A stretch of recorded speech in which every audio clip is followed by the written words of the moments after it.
আসসালামু আলাইকুম, কি অবস্থা ও আন্নাগো? আসেননি বেলা বাবুরা হালাল অথেন্টিক কথা বলার জন্য আসছি, কোনো তেলবাজি করতে আসিনি। তো বাবুরে, বর্তমানে বর্তমানে সবচেয়ে কম দামি শ্রমিক কে জানেন নি আপনারা? সবচেয়ে কম দামি শ্রমিক হচ্ছে মসজিদের ইমাম সাহেবেরা। কোন মসজিদে 3,000, কোন মসজিদে 4,000, কোন মসজিদে 5,000। এটা হচ্ছে এভারেজে প্রায় সারা বাংলাদেশে সেম। এর চেয়েও কম দামি শ্রমিক বাংলাদেশে আর মনে হয় কোথাও নাই। আবার এই 3-4 হাজার টাকা বেতন, কিন্তু বাবুরে হাতে রাতানে বাথরুম পরিষ্কার সহ যত কাজ আছে সব করায়। বাবুরে কিছু মুসল্লি তো আছে মসজিদে, যদি এখান থেকে কত ময়লা দেখে, অল্প একটু ময়লা যদি দেখে, এই ইমাম সব এখানে ময়লা থাকতে পারেনি।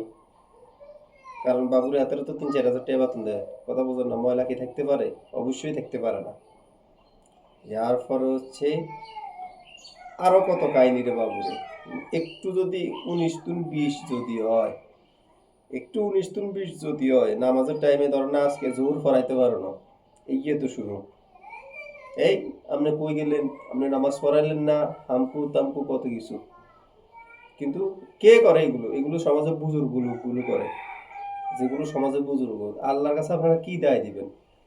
আপনারা আল্লাহর কাছে কি দায় দিবেন? একটা মানুষ বর্তমানে 2024 সালে 3-4 হাজার টাকা বেতন দিয়ে কিভাবে চলে?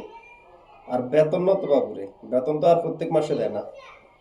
দুই এক, যদি ইমাম সাহেব বেতন খুঁজতে যায়, বাবুরে কালেকশন আনানে দিম কত, কালেকশন না হইলে দিম কত না নেবে। আরো কত কাহিনী।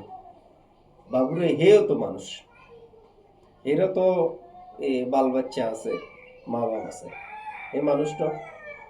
কিন্তু তার প্রতি আপনারা যে সুনজর রাখেন না। সমাজে আপনারা প্রতিষ্ঠিত ব্যক্তি, আরে আপনাদের এই প্রতিষ্ঠিত কতকাল? 40 বছর, 50 বছর, 70 বছর পর্যন্ত দীর্ঘস্থায়ী, ইয়ার পরে কিন্তু শেষ। ইয়ার পরে শেষ। কিন্তু এইগুলো দায় এই একটা ইমাম সাহেব, সমাজের সবচেয়ে নির্যাতিত ব্যক্তি যে, সে হচ্ছে ইমাম সাহেব। একটা ইমাম, একটা মসজিদের ইমাম, যে 5 ওয়াক্ত নামাজ পড়ে, যার পিছনে আপনি একটা দায়িত্ব বেয়াদাল ইমাম বলেন, তার হচ্ছে যে জুলুমগুলো হচ্ছে, আপনি কতটুকু দেখতেছেন? আপনি সমাজে প্রতিষ্ঠিত ব্যক্তি, আপনি সমাজে প্রতিষ্ঠিত ব্যক্তি, সমাজে এমনও মুসল্লি আছে যাতে 6 মাস 1 বছর ইমাম সাহেবের বেতন দেয় না। হাতে কিন্তু হাতে সিগারেট বিল একদিনে যাওয়া যায়, মসজিদ ইমাম সাহেবের 1 মাসের বেতন তা না। কিন্তু হে শালার ফুটো মসজিদে যায় জোরে জোরে কথা বলে, বড় বড় গলা করে কথা বলে। আমি মনে করি এই শালার ফুটো গুলো মরলে জানাজা দেওয়ার দরকার নেই। এদেরকে জানাজা আমাদের কবরে শোয়াই দেওয়ার দরকার। কারণ এরা এরা দুনিয়ার জন্য, এরা দুনিয়া কামাবার জন্য আসছে, আখেরাতের জন্য তারা আসে নাই। তারা নিকৃষ্ট